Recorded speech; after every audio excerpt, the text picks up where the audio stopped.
Good morning. We're going to do things a little differently today. Hi, my name is Isaiah.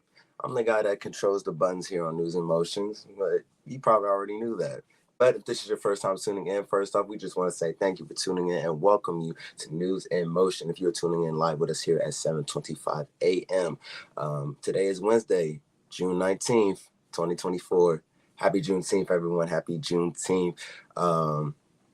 Make sure that if you are going out today, one, that you are staying hydrated and staying cool, especially if you are in Columbus, Ohio, because it is supposed to be like a high of 94 degrees today. So, you know us. We don't really go anywhere unless there's AC, a swimming pool, something like that. So, if you don't have any of that, you know, go to one of the cooling centers and stay hydrated, stay cool, but also stay safe if you're doing any festivities today on Juneteenth.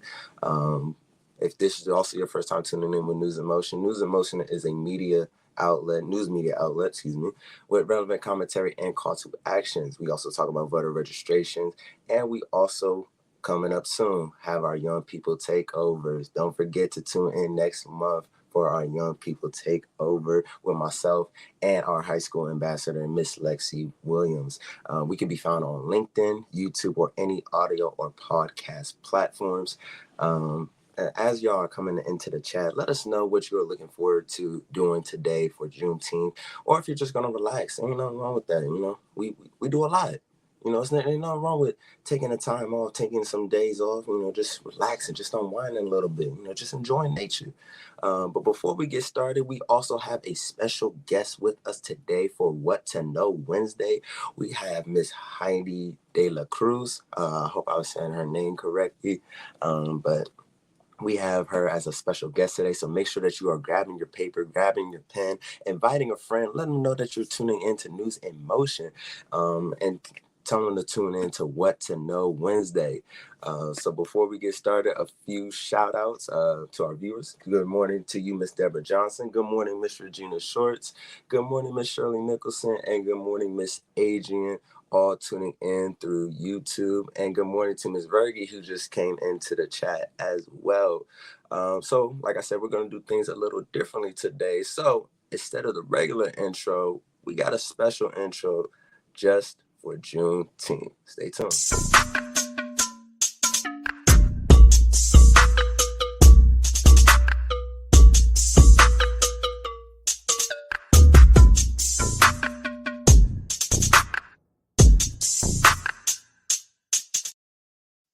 Hold on, wait a minute. Hey, hold on, wait. I'm gonna bring her in right now. Hold on. Who done made that beat?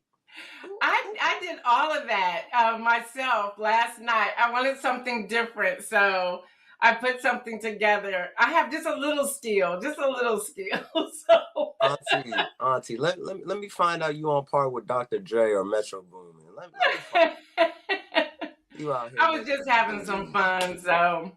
Okay, I see you, Miss 808s. Okay. I see you. Well, ladies and gentlemen, we have our guest, Miss Gail Deli. So I will go back to my station. But Miss Gail Deli, thank you for allowing me to do the intro in a different way, and happy Juneteenth to you. Happy Juneteenth to you as well, Isaiah. It was important for me and for the viewers to see a Black man start us off today. I was serious about that. So thank you for your willingness to do that. So good morning, everybody. I see you, Deborah, Regina, Shirley, Adrian, Bergie, Shardinia. Deborah says, I'm ushering for the Lion King today. Oh, have fun, downtown Columbus. And then Marion Jackson, good morning to you. Yeah, we have so much today, but we want to focus it. We're doing a specific focus on Juneteenth, and then we're going to roll into our special guest, Heidi, which I am so excited that you all woke up on your day off to join us today. I'm just really excited about everything that's happening on this What to Know Wednesday. Well, thank you. I see you, Dr. Antoinette. Thank you, Deborah. Y'all, today is Wednesday, June 19th. This is Juneteenth. Most of you, if not all of you, may not be working today. And I'm excited today. I will be out registering people to vote. I have my vote t-shirt on, y'all, that comes from News in Motion. So I'm really excited about that. If you have nothing to do, or you're out and about and you're in a line at the grocery store, or you're attending any type of event, even at a church event, hey, take your iPad, take your smartphone, take whatever, and register people to vote. It's just a simple question saying, hey, are you registered? Or, hey, have you checked your vote status today? We are doing this, as you all know, in combination with When We All Vote. Or if you received the Friday rundown on Friday, I sent all that information of how you can sign up to become a captain for today, for in collaboration with When We All Vote. I see you, Judy Neal. Good morning to you. So with that, Pastor Holmes did a great job yesterday. So I don't really want to dictate or go back through things that he talked about, but you know the history. If you don't know the history, I'm going to encourage you to Google it. Where we are today, as of June 2021, that was 3 years ago, Congress passed a resolution signed into law by President Biden establishing Juneteenth as an official federal holiday. Some people still have no idea what it is. Some people still don't get it. They don't think we should have it, but it's happening. So no mail today. The post offices are not open. Y'all, Wall Street is not open. So no stock exchange, no stock market today, no option trading today. All of those things are closed. Federal and most state buildings employees are off today. Good morning. Happy Juneteenth to you as well, Kim Edmondson. So with that, I just want to reiterate some of the things that Pastor Holmes mentioned on yesterday, and that is, y'all, support some Black businesses. Seriously, support some Black businesses. If they have a nonprofit or you want to give to their cause, give to their cause. But don't just make it today or shop Black small business on Saturday or shop Black businesses on certain days. Make sure you are contributing all the time. Dr. Antoinette said in Baltimore, the Harbor Bank of Maryland, a Black-owned bank, is having an outdoor social at their location near the historic Morgan State University. Great for that. I see you, Davia. Good morning, girl. Good morning. And y'all, there's someone popping in here. Support Black businesses. I cannot stress it enough. Y'all, don't sit at home with your feet up drinking a mimosa today. I'm not doing it either. I'm out. I have an agenda. I have my iPad. I'm ready to register some people to vote or to check their voting registration. So y'all do something. Watch some movies that will help you connect. Different documentaries or docuseries that are out there. Attend. There's a lot of events that are going on all around the country. Attend an event. Again, throw some cash apps to people, y'all. Seriously. I don't know if y'all noticed it yesterday. And I know I've been telling y'all that the anniversary was June 20th. No, it was the 18th. But whatever, we're celebrating all week. So I made the post yesterday. You know how Facebook will give you that that memory. Y'all, was 4 years. And there was a couple things I noticed. Davey, you'll get a chuckle out of this. Y'all, I have definitely lost some weight since 2020. I have. I was like, man, my face was fat back then. I have definitely lost some weight. I laughed because I was sitting on a futon in my daughter's old bedroom with an iPhone propped up on some little shelf doing what I was doing. And look at us now. We're streaming. We're doing all these things. So here's my inspirational message on the front side. Never give up on your dream. Never give up on something you want to do, and block out all the naysayers. Just block them out. So listen, I thought I got a kick out of that. I said, wow. So we went from just me and my daughter having a conversation, me and Carl Wright having a conversation, to now a team of millennials helping me out the stream. I've hired some people. Y'all just stay the course. All right, before I bring on Heidi, I do need to share this with you, and I'll break this down more tomorrow. But in the meantime, Google it. Texas is at it again, y'all. Texas is at it again. There were 2 individuals who died in a car crash, and the families decided to start some scholarships at Texas A&M for these 2 individuals. Well, because of Senate Bill 17 in Texas, and it's this whole DEI banning, they are not allowed to do anything with the scholarships right now. So they're kind of like in court. I haven't read the bill yet. I saw all this at 4 o'clock this morning. I will stay tuned and bring this to you soon, but I think it is ridiculous. I think it's absolutely ridiculous. You don't want to give scholarships. We're back at the Black women in Atlanta that's trying to grant Black female business owners $20,000. Supreme Court said, nope, you can't do that either. Y'all, this is ridiculous. So if we can't give money to each other, no one else is giving us money, how do we survive? That's why it's so important for us to sow and give into each other. Y'all, the struggle of African Americans has been a struggle of human rights all this time. Y'all, people all over the world have struggled. And we just need to go and say, yes, we struggle. But I love what Pastor Holmes said yesterday, but I am not a slave. Y'all, the struggle for human rights continues today, even at our borders. So pop up that image, Isaiah. Y'all, I am so excited to have Heidi De La Cruz with us today. She is a podcaster, a certified podcast coach and writer. She hosts a weekly personal development newsletter and To My Thoughts on Substack, where she shares life experiences with her lessons, book reviews, opinion pieces, and poetry. Y'all, Heidi is the host of the top 10% globally ranked podcast, The American Dream in the Eyes of Immigrants, where immigrants share their journey of coming to the United States. She also coaches those who wish to launch their podcast with her 6-week coaching program in her free time. I don't know if she has any of that, y'all, but anyway, Heidi enjoys reading, listening to podcasts, and making memories with her family. I am so excited. We were able to get our schedules to work.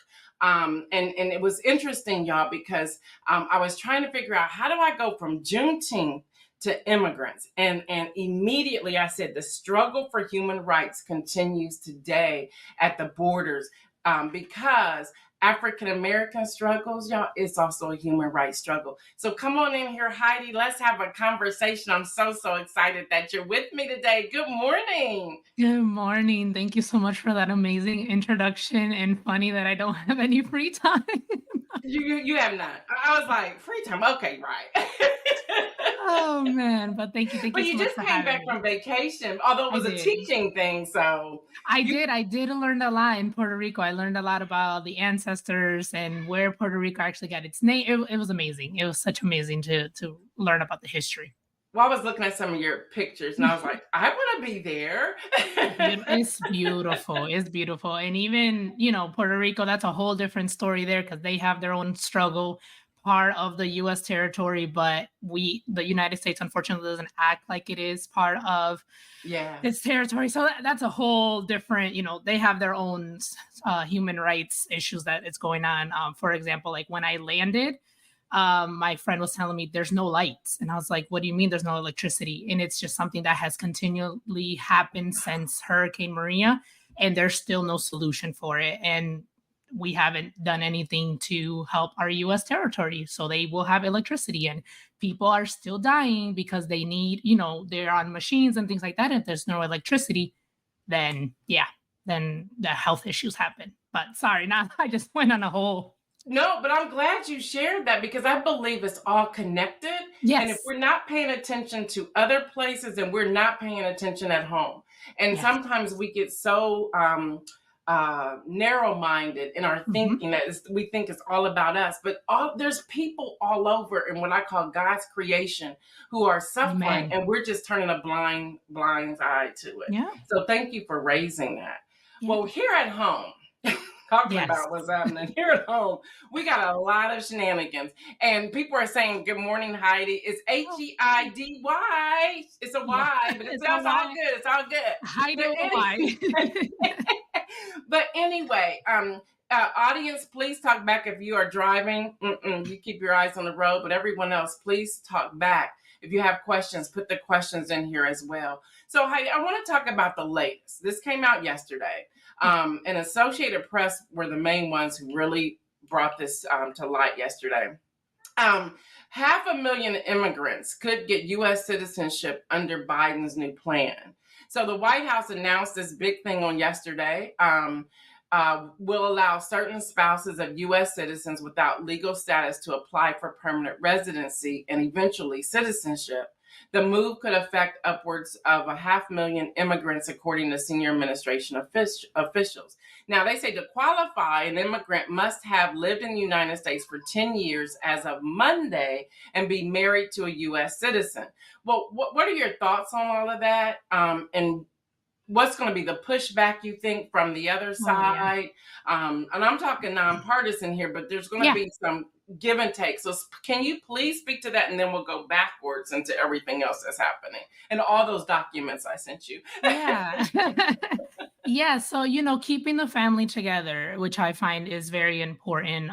We know the history of systems put in place to separate families and things like that. And so I think this is a very good thing. I do know that previously they would have to, obviously, if they're undocumented, they came through the border and things like that. And so they didn't go through a checkpoint. So I know that previously they had to, in order to get residency, they had to leave the United States and then be able to come through a point of entry and then have that like rifle entry. So I'm assuming they're taking that away. So it's like, oh, if you're undocumented, married to a U.S. citizen, you've been here for over 10 years, then you don't have to do the legal point of entry. But keeping the family together I think is huge. For my podcast, again, I interview immigrants and I also interview a lot of attorneys. And one specific attorney was telling me how the one thing that she loved about her job is like, it doesn't just affect the family that she's helping, it also affects the community, the friends, and the extended relatives around them.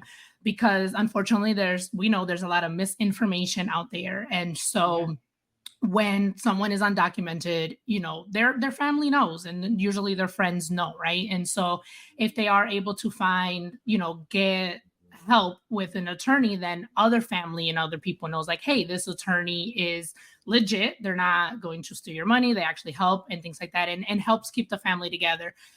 Growing up, she said that she realized that a lot of the people who would get deported were the breadwinners of the house, right? The men. And so once they got deported, it's like, what's happening to the family? Like the breadwinners leaving, they have wife, children, and it's like, it's just like their life goes up in shambles because it's like the breadwinner, was left. So I definitely see this as a good thing to keep families together. In the Hispanic community, we value family a lot. And we're very close-knit community, right? So we stay very close. We do things together in our family and in our extended family and things like that. So I find this as a good thing. And the pushback that we'll probably receive is, I don't know, same thing as always. Like, they broke the law, they need to come rightfully, and, they should be gone. But if you think about it, undocumented, usually the ones that will qualify, they've been here since they were little. So they're usually part of the dreamers, right? So that Obama put into place under his administration, Obama and Biden actually. And so the dreamers, they came when they were younger. So they didn't have a choice. It was a choice that was made for them by their parents because their parents really legitimately believed that coming to the United States was a better option than being home. And you can check out my podcast. I've interviewed dreamers, so you can hear their stories and things like that. But so usually those who would qualify, they've been here for more than 10 years. Those are usually dreamers. So that means like the choice was made for them. So that's the thing. Like we got to look at the bigger picture. Right. Not just like, okay, who qualifies? They've been here for over 10 years, but it's like, it's deeper than that. Right. It's more of like the choice was made for them. Again, like I said, they usually came as kids. Cause I think I read a little bit of what you had sent me about the dreamers. And it is like now they are either graduating college already or getting into the workforce. Cause again, they've been here since they were, babies, like kids. So it's like now they're getting into the workforce. And so since there's no real solution for them, except for the ones who may be married to citizens now, to be able to provide, keep, putting into the economy, keep, education, and they're educated and have a career and things like that. A lot of them are business owners too. A lot of the dreamers that I've interviewed, business owners. So what does that do? Small businesses are the backbone of our economy. So they are business owners. They're providing to the economy. Despite the misinformation that's out there, they actually do pay taxes, but they don't get tax returns because they, so there's Yeah. that. And I'm glad you're raising the misinformation. And by the way, Isaiah, if you will pop up her website, can people get to your podcast from your website, or do they Yes. go to Spotify or wherever they listen to podcasts? They can get it on my website, and then also wherever you listen to podcasts, and it's also on YouTube as well. Okay, good. Because I want us to go back and do our research, because there's so often we are quick to say things that are not true. But having a podcast like yours and you being what I know as a trusted source to go and download, and you all share this with other people as well. And I don't know why y'all quiet in the chat. Let's get these questions out here. So here was the latest fact sheet on keeping families together. And this is before we even get to the other pieces. There were 5 highlights that they gave, and that's implementing executive actions to bar immigrants who cross the southern border unlawfully from receiving asylum when encounters are high, deploying record numbers of law enforcement personnel, infrastructure, and technology, seizing record amount of fentanyl at our ports of entry, revoking the visas of CEO and government officials outside the U.S., and expanding efforts to dismantle human struggling networks and persecuting individuals who violate immigration laws. One thing when I read this initially, and then of course the news cycle and the social media started, people blew that out of proportion as if this was directed directly to immigrants and not to those who are abusing the system. Mm-hmm. Can you give us any type of pointers on how we can either vet these sources before we then go out and share this information, or what we need to look at to gain a better understanding? Because none of us want fentanyl here. None of us want these different things of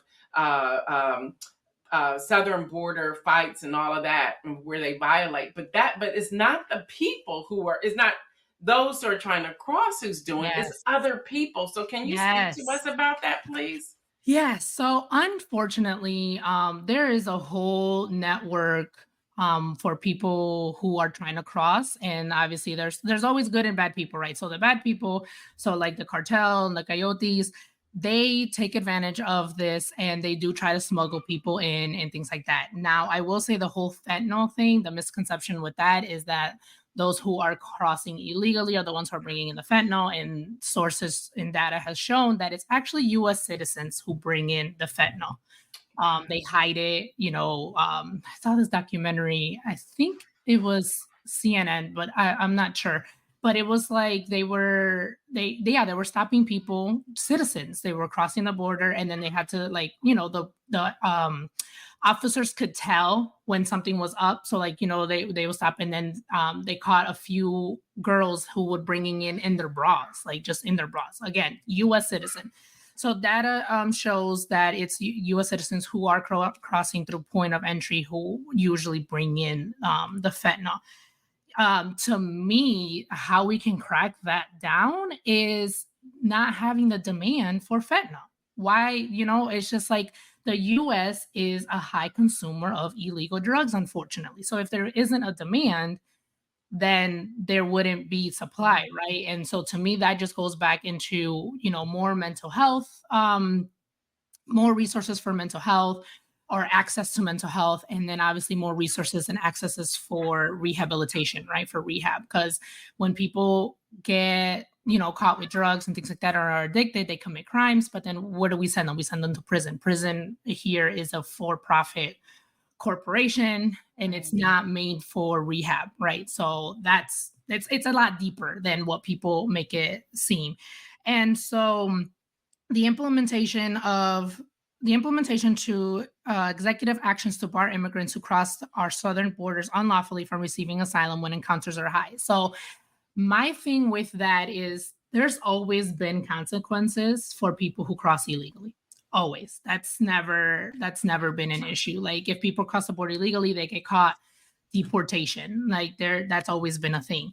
So my concern with this is just when encounters are high. So what is it exactly that they're talking about? I would like more details on that. When encounters are high, because people who it's legal to seek asylum, right? And so when you look up how to seek asylum, it doesn't tell you, it just tells you that you need to be on US soil, right? And so a lot of times people will fly with a visiting visa. So that's legal, right? They have a visiting visa that they can come to visit the United States, and they can be here for, I believe, 6 months.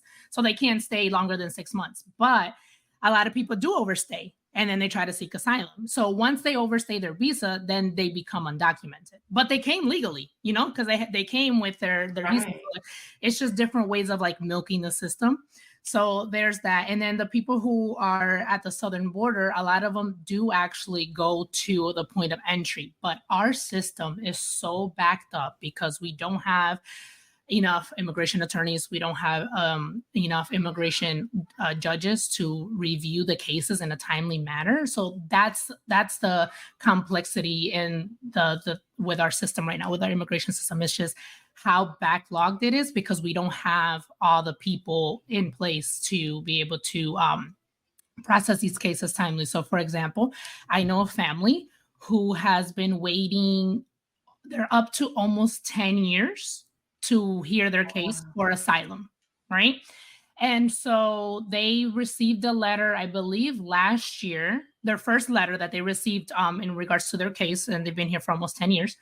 And they received a letter not approving or denying. It just said you have a court date, and that court date was for 2 years. So they received it last year, 2023. So their court date is in 2025, right? 2025 or 2026. So it's like, they are established here, their children go to school, they have a business, they bought a house. So they're established here. I mean, it's been almost 10 years. And the percentage of asylum seekers that actually get approved is really, really low, actually, which is another thing that a lot of people don't know. But it just takes years, right, for their cases to be heard. So they still have that, that fear that like they could not get approved, meaning that they would have to go back to their country. And it's like they've already been here for 10 years. So you see, like, it's a very complex system. And there's just a lot that goes on that people don't talk about, or we don't see in the media, we don't see in the headlines. So I definitely recommend following immigration attorneys. I know a lot of immigration attorneys that have their presence on social media, and they provide the facts and things like that, in talking to people. You can, immigrants are everywhere, more places than in others. Obviously, like I'm in Florida, so we are full of immigrants here. But just talking to people, listening to my podcast, because it is actual immigration attorneys, it is actual people who have gone through the process, and things like that, and just getting the facts, getting what is actually true, and not just reading the headlines and just running with them, because the headlines are, for click. Like that's what they want. They need those clicks. Right. So, yeah. And now with AI, it makes it more so just whole misinformation, disinformation. Isaiah, pop up her website again. Again, y'all subscribe to. It's free to subscribe to somebody's podcast. Please do that. Adrian asks, does any of the data speak on the northern border? Oh. So can you speak to that too? And if y'all have questions, keep popping them in here, please. Honestly, I saw that Canada had its own immigration struggles, and I can't remember where I saw it, but it's actually not spoken to a lot, not like the southern border. And,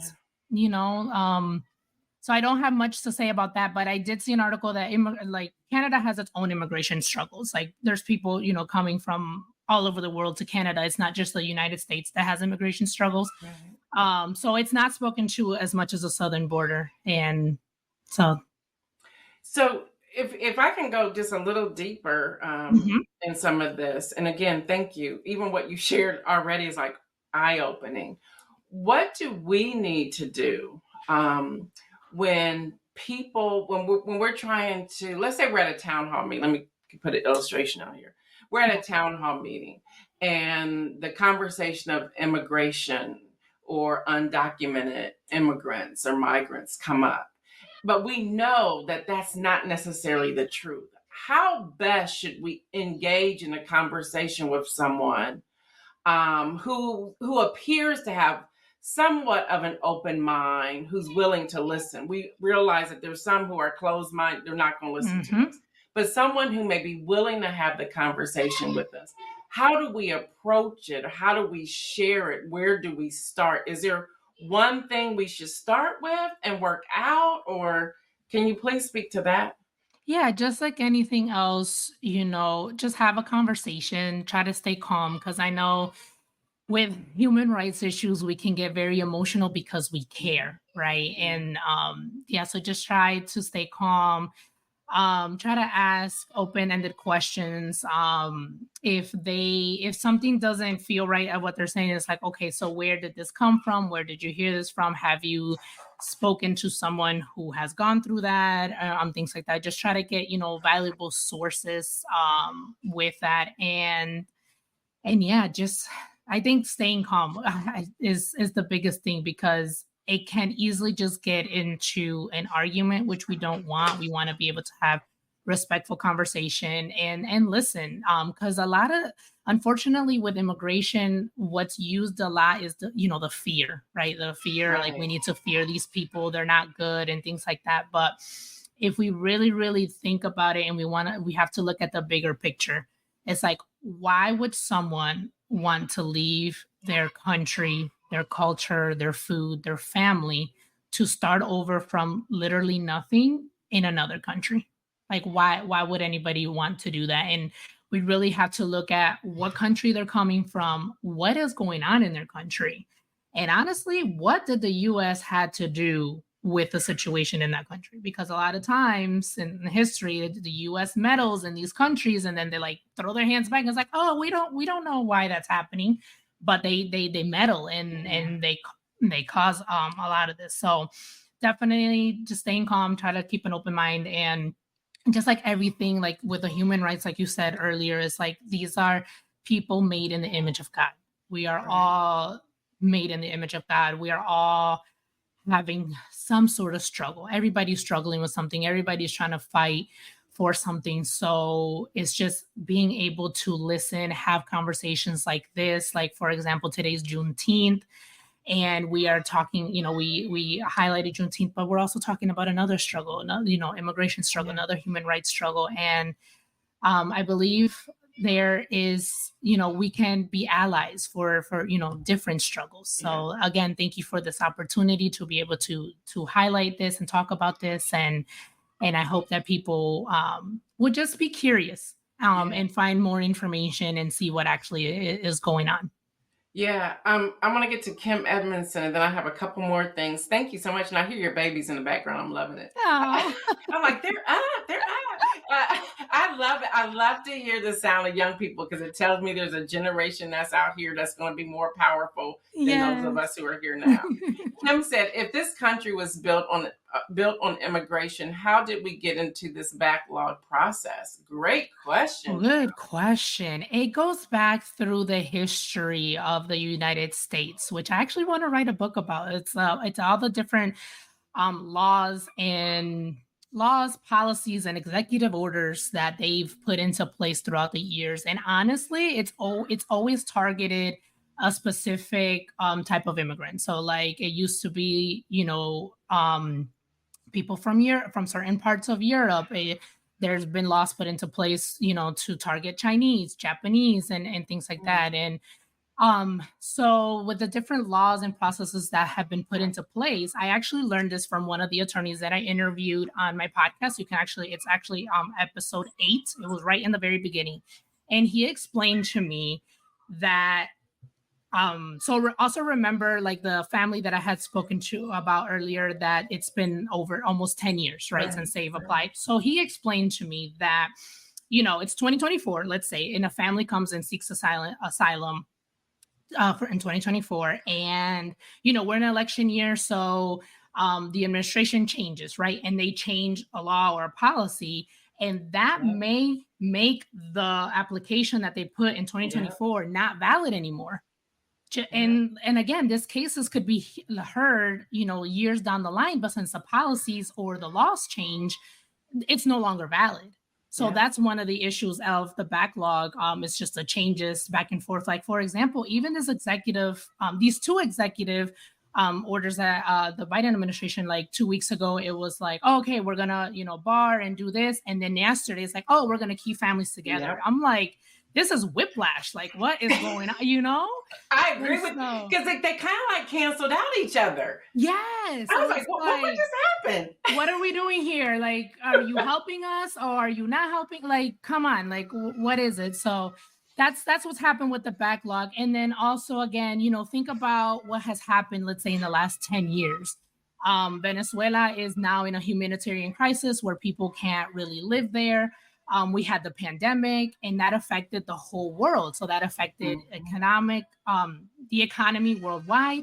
So people are looking for a better place to live. So they're like, it's just like the number of people that are coming to seek asylum, and then that also creates that backlog because again, we don't have. We need more immigration attorneys. We need more immigration judges to be able to see the cases and things like that. So it all plays into what has happened to the backlog in our system. Yeah, and yeah, when I read them, even when that's why I sent them to you the way I did, I was like, they canceled out each other. Like, what is Yes. this? And It's like, did somebody wake up and say, "Oh, we didn't mean that"? Yeah, no, and it's funny because like you said, we were trying to schedule this for actually last week, but since I was on a trip, we couldn't. And then so it's like, okay, we're doing this on on Wednesday, and then it's like, oh, now there's another order, and I'm like, Right. we were gonna talk about the other one, but now there's another one, and it's just like, what are we doing here? Like, It's crazy, and I think that continues the cycle. yes, And you said something I wanted to go back and grab as well.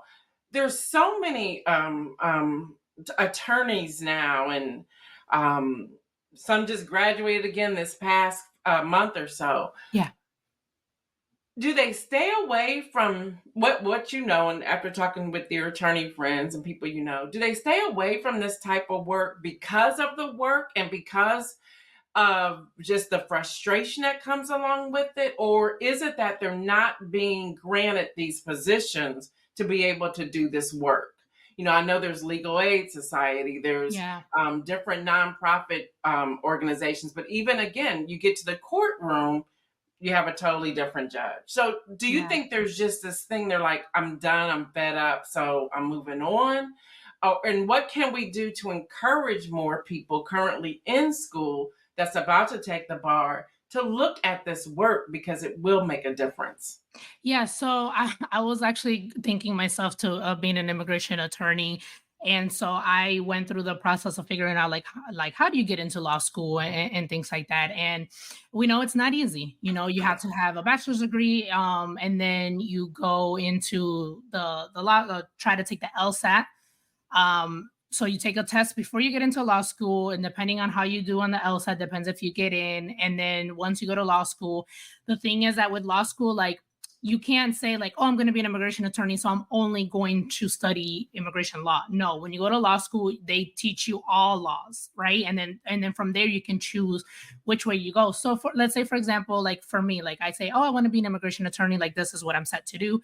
But then as I go through law school, I may be like, oh, wait, I kind of want to do family law or something else, or like civil law or anything like that. That can happen as well, because you're exposed to all the different areas of the law. And then after you go to law school, you got to take the bar, the state bar, whichever state you want to practice in. And the thing is that like the ones that I've interviewed, a lot of the immigration attorneys were immigrants themselves. So they are studying and trying to take these tests in a language that's not their own. And one immigration attorney really explained it well to me, especially with the LSAT. It's like, it's a very timed test. So it's like you have to be able to comprehend what you're reading and answer very quickly. For someone whose English is not their native language, they're literally translating in their brain as they're reading the question. So it's like we need more time to be able to comprehend the question in English, be able to translate it, and then answer accurately. So it's not like they're not smart enough or that they can't. It's just a little bit harder for them. And I was like, wow, I didn't even think about that until I interviewed him and thought about that as well. So there's many different things that can happen. But Yeah, I definitely encourage if anybody would like to get into that. I mean, there's a lot of nonprofits that would, need volunteers. There is also you can also become an immigration specialist through the immigration department. I can't even think of their name, but like you become accredited. You do this class, you become certified, and you can actually help people with their processes without actually being an attorney, which is something that I learned with my podcast. There is an episode, I can't remember which number it is, but it's Become an Immigration Specialist, and she breaks it down as to like the classes that she took, the certification, and things like that. So she helps with a nonprofit putting the files and the cases together. Now she can't legally represent them like an attorney can, Right. but there is still help that she can do to move these cases along and things like that. But it's a hard job. And again, because of the changes and everything happening all the time, Right. it's very stressful, very emotional. A lot of people come from a lot of hardship, so like you have to be able to listen to these hard stories. You have to be able to have empathy and compassion and things like that. And yeah, it's not an easy job at all. Not at all. Yeah. Well, one thing that, and I hear things like this, and the people in the chat will tell you, I'm sitting here going, oh, so we need to go write some legislation and make sure the tests are another additional 2 to 3 hours so that they can translate that. I'm in for a fight like that. Let's give these people more time. Yes. For real. All right, as we get ready to wrap up, this was the proclamation that came out yesterday from the White House. And I'm not reading the whole thing, but it says, now, therefore, I, Joseph R. Biden Jr., President of the United States, by the authority vested in me by the Constitution and the laws of the United States of America, including Section 212 and 215A of the Immigration Nationality Act, and 1185 and Section 301 of Title III. I don't know why they put all this stuff in here.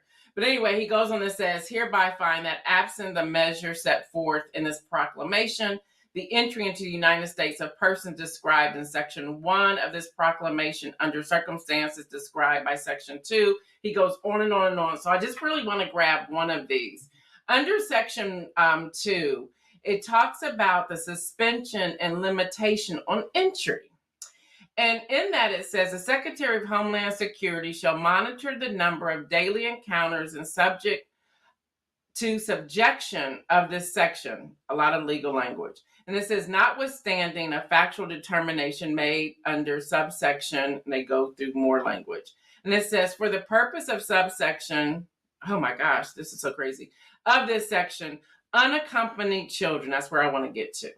And they talk about what happens with unaccompanied children, that they want to make sure they have a secure place for them and a place to rest, lay their head, eat, sleep, so forth. Yeah. My question to you is, what can we do as citizens, as we the people of the United States, make sure that the children are indeed protected? Because you hear so much coming out of these places, these shelters for children. So I don't want to end on a sad note, but I do want to say, there are children who are unaccompanied, who are in these individual places on the border. What can we do to protect them, and how do we continue this beyond today? Yeah, so we can definitely donate to those shelters. If you are able, make a trip down to see what's actually going on, to see what's going on down there. There is an organization that I follow on Instagram called Women of Welcome. They are nonpartisan. Women of Welcome? Yep, Women of Welcome. They're nonpartisan, and they are a faith-based organization that they go to the border. So they do, I think, 2 trips per year. I haven't had the chance to go with them, but I would love to. And they go to the border, and they actually, and they take people with them so they can actually see what's going on down there. They pray with people. And so you can definitely donate to nonprofits that are down there, donate to the shelters, and things like that. So definitely you can get involved that way. Definitely pray. I'm a big, believer in prayer. And so just definitely pray that for these children, for these, so that they're protected and that they're covered. because you know a lot of things happen in those shelters, unfortunately. The Women of Welcome, the director, she actually wrote a book which was published earlier this year, also called Start with Welcome. And in there was a story of this little boy, unaccompanied minor, and there was a toddler, I think 2 or 3 years old, and they just gave that toddler to this little boy to take care of. And it's like you have children taking care of children, and so just, yeah, if you're able to go down there and do a trip to see what's going on, definitely do that. But definitely just if you can donate, you know, clothing or money or anything like that, that would definitely help. And prayer, as always. So, Women of Welcome, and the book is called what, and who's the author? Start with Welcome. Start And, with Welcome. Okay. And the author is Bree Stanford. BRIE? BRI. BRI. Stanford? Stanford. And she had, I would have to get the spelling of the last name. And y'all will put that in the Friday rundown so that you all will have all of this. Yeah. This is we're just touching the tip of the iceberg. I cannot thank you enough. But y'all, she gave me an idea. We can do a News in Motion on location at the border, and Heidi could go with us and a few attorneys so we don't get in trouble. Yes, I would love that. I would definitely put in the chat if y'all would be interested in doing that. Like, seriously, and I think it makes a difference when you're on location and you see it, because it has a reference to it. Yes. But this has been great. I am so glad. I wasn't giving up on you. No, what about this day? What about this day? I know. Thank you. And thank you so much for your flexibility. And I was like, man, our schedules are not aligning, but here we are.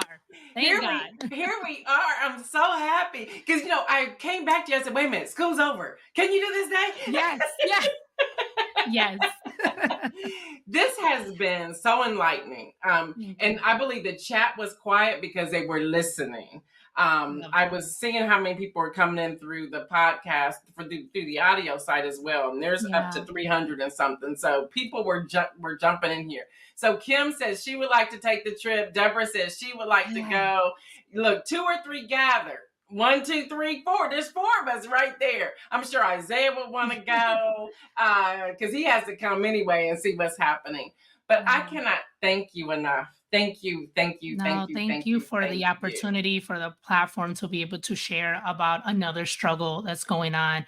I know as Black and Brown people, we have our struggles, but they kind of aligned, because when things are put into place, it affects a lot of people, right? When they want to target one type of people, it's like, no, it also affects more. So thank you so much for being for letting me talk about this and what's going on. And again, you can listen to my podcast so you can hear about attorneys. You can hear about actual dreamers stories. You can hear about immigrant stories. And I've also actually interviewed Americans who have lived abroad and have also gone through the immigration system to bring their spouses, and very enlightened as to how the system actually is and how complicated it is. So just thank you again for this. Absolutely. You have a lot of people in the chat saying awesome conversation. Deborah saying we need to pray at the border. Yes. Shirley Nicholson saying listening. And Marion will always find the info. Marion found the book, the name, the spelling, everything. So let's put that up there too, Isaiah. Look, Marion's my go-to. I'm telling you, Marion volunteers for News in Motion, and she just be helping me out. She has no idea what a great help she is. Yeah. So thank you. I know y'all hear your little ones in the background, and I loved hearing them though. I was like, oh yes, it shows that there's life that's happening. Yes. I love it. Judy Neal says very informative. Lori says thank you for this. So y'all, this is the type of information we want to continue to give. So Heidi, thank you. Thank you. All right, y'all, before we get out of here so I can talk about tomorrow, you can go ahead and take Heidi in the green room. For tomorrow, y'all, tomorrow is a celebration. It's our 4-year anniversary. It really was yesterday.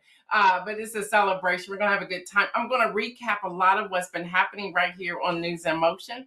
I'm going to give you a little bit of a sneak preview into what's going to happen when we return in September and what's going to happen after November the 5th. I'm going to give you just a very, very little bit of sneak preview for that.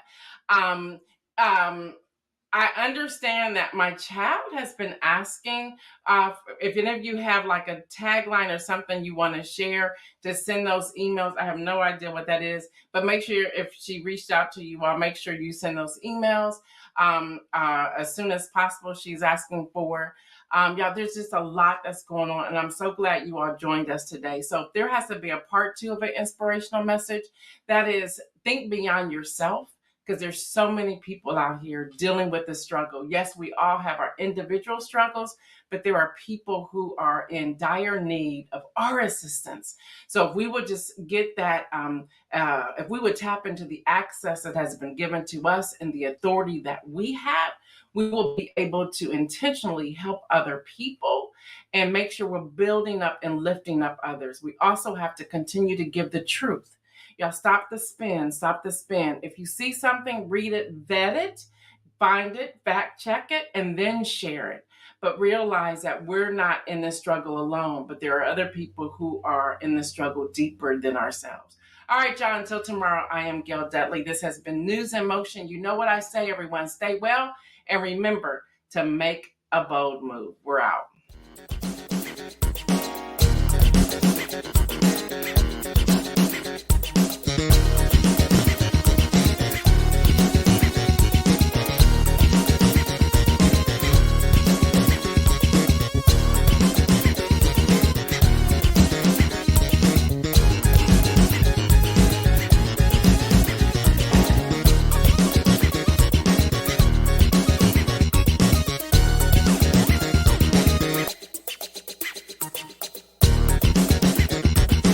News in motion.